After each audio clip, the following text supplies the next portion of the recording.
Cell हर जीवित चीज की सबसे बुनियादी इकाई है। इसे ही अक्सर लाइफ का बिल्डिंग ब्लॉक कहा जाता है। जीने के लिए जरूरी हर काम जैसे ग्रोथ, रिप्रोडक्शन और एनर्जी बनाना सब कुछ सेल के अंदर ही होता है। जीवों को सेल की संख्या के आधार पर दो हिस्सों में बांटा गया है।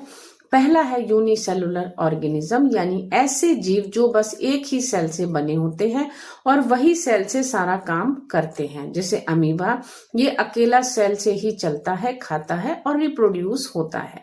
बैक्टीरिया भी यूनिसेलुलर है और ये बहुत तेजी से दो हिस्सों में बंटकर मल्टीप्लाई कर लेते हैं। दूसरा है मल्टी सेलुलर ऑर्गेनिज्म, जैसे इंसान, जानवर और पौधे, जिनमें लाखों करोड़ों सेल्स मिलकर काम करती हैं। ऐसे ऑर्गेनिज्म में सेल्स स्पेशलाइज्ड होते हैं, जैसे इंसानों के पास मसल सेल्स मूवमेंट के लिए और नर्व सेल्स सिग्नल भेजने के लिए। स्पेशलाइजेशन की वजह से मल्टी सेलुलर जीवन ज्यादा कॉम्प्लेक्स और ज्यादा इफिशिएंट हो जाता है। अब बात आती है एक सिंपल किस्म के सेल की, जिसे प्रोकैरियोटिक सेल कहते हैं। इनका सबसे बड़ा फीचर ये है, इनमें न्यूक्लियस नहीं होता है।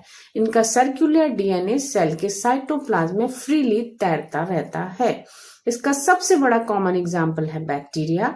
भले ही ये सिंपल दिखते हो, लेकिन इनके पास सबसे जरूरी पार्ट्स होते हैं प्रोटेक्टिव सेल वॉल, एक मेम्ब्रेन और राइबोसोम जो प्रोटीन बनाते हैं। कुछ बैक्टीरिया के पास फ्लैजेला जैसी पूंछ जैसा, टेल जैसा स्ट्रक्चर होता है, जिससे वह मूव कर पाते हैं। इन सिंपल प्रोकैरियोटिक सेल्स की इंपॉर्टेंस बहुत ज्यादा है। ये हमारी धरती के लिए बहुत ज्यादा जरूरी है।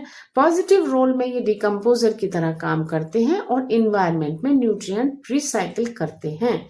कुछ बैक्टीरिया प्लांट्स को हवा से नाइट्रोजन लेने में हेल्प करते हैं, तो कुछ से हम योगर्ट, चीज जैसी चीजें बनाते हैं।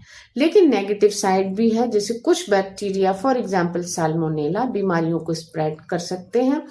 कुल मिलाकर हम कह सकते हैं सेल ही जीवन की फंडामेंटल एंड स्ट्रक्चरल यूनिट है, यानी कि बिल्डिंग ब्लॉक ऑफ लाइफ है। और सबसे सिंपल दिखने वाली प्रोकैरियोटिक सेल जैसे बैक्टीरिया भी हमारे इन्वायरमेंट के लिए बहुत जरूरी है और हमारी दुनिया पर वो बहुत असर डालते हैं।